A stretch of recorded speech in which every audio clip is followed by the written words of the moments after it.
Olá, amigos da APML. Sou Ana Ilen e esta é a série Mulheres Notáveis e a Matemática. No episódio de hoje, vamos conhecer Amélie M. Noether. Conhecida como M. Noether, nasceu em Erlangen, na Alemanha, no dia 23 de março de 1882. Era a filha mais velha dos 4 filhos do casal Max Noether e Ada Noether.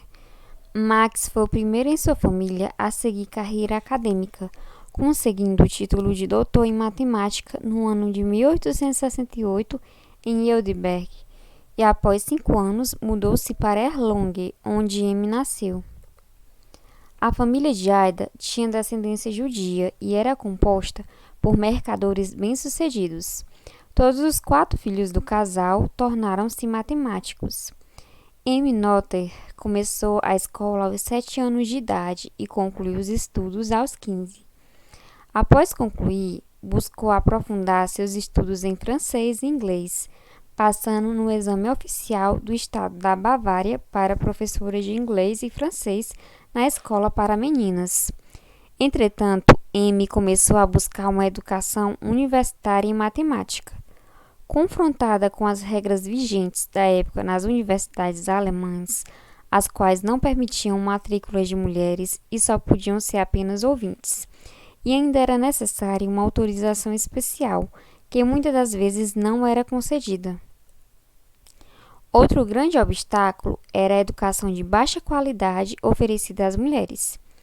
Entre 1900 e 1902, M participou como ouvinte em matérias na Universidade de Erlangen, enquanto se preparava para realizar o teste de certificação do ensino médio, no qual foi aprovada em 1903. Durante o inverno de 1903, mudou-se para a Universidade de Göttingen, sendo ouvinte de matérias ministradas pelos matemáticos David Hilbert e Felix Klein. Após esse período, M voltou para a Universidade de Erlangen, na qual seu pai lecionava, pois agora era permitido que mulheres se matriculassem regularmente nas matérias. Em outubro de 1904, ela foi a única mulher matriculada em matemática entre 46 homens, e em dezembro de 1907, M foi aprovada no exame final para o título de doutora em matemática. Em 1909, entrou na Associação Matemática Germânica, proferindo seu primeiro discurso em público. Durante os 8 anos seguintes, trabalhou no Instituto de Matemática da Universidade como pesquisadora, porém sem um cargo formal, visto que as mulheres não tinham esse direito nas universidades.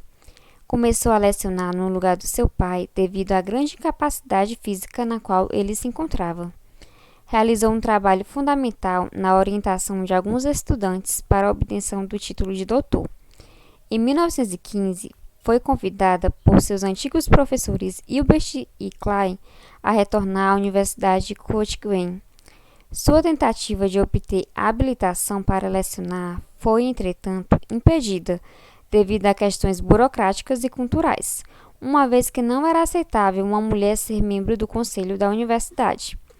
O problema foi contornado por Hilbert, que assinava as matérias lecionadas por M em seu nome.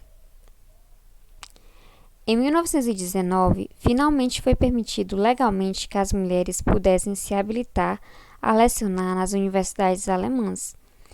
M conseguiu a habilitação e pôde passar a assinar suas próprias matérias, porém, ela ainda não era remunerada financeiramente.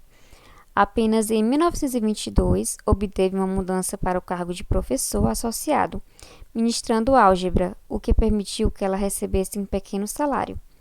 De 1922 a 1933, ano no qual ela foi desligada da universidade pelo regime nazista, não houve mudança em seu cargo e não foi permitido fazer parte da Academia de Ciências de Göttingen. Apesar de legalmente a posição da mulher na sociedade ter mudado na República Germânica, os preconceitos ainda continuavam. Além disso, o fato de ser uma judia era um fator agravante na discriminação. Durante o semestre de inverno, entre 1928 e 1929, M aceitou um convite para ficar um período na Universidade de Moscou. Já em 1932, um ano antes de sua destruição pelo governo nazista, justamente com Amy Weinstein, ela foi premiada pela contribuição no avanço da ciência matemática. Além disso, em homenagem aos 50 anos de Amy, Helmut Hassen dedicou a ela um importante artigo para os Anais Matemáticos. Por fim, em setembro daquele mesmo ano, foi a única mulher convidada a palestrar no Congresso Internacional de Matemática. Em abril de 1933, pouco mais de 3 meses após a entrada do governo nazista, Amy foi destruída de seu cargo de professora, apesar dos esforços para que essa decisão fosse revogada. Para escapar da perseguição nazista, ela aceitou o convite da universidade no estado da Pensilvânia, nos Estados Unidos, para lecionar álgebra para graduandos e pós-graduandos. Seu contrato foi renovado para um período de 2 anos e, no início de 1934, Amy também começou a proferir palestras semanais no Instituto para os Estudos Avançados, em Princeton. Em 1935, esforços foram feitos para se encontrar uma função permanente para Amy.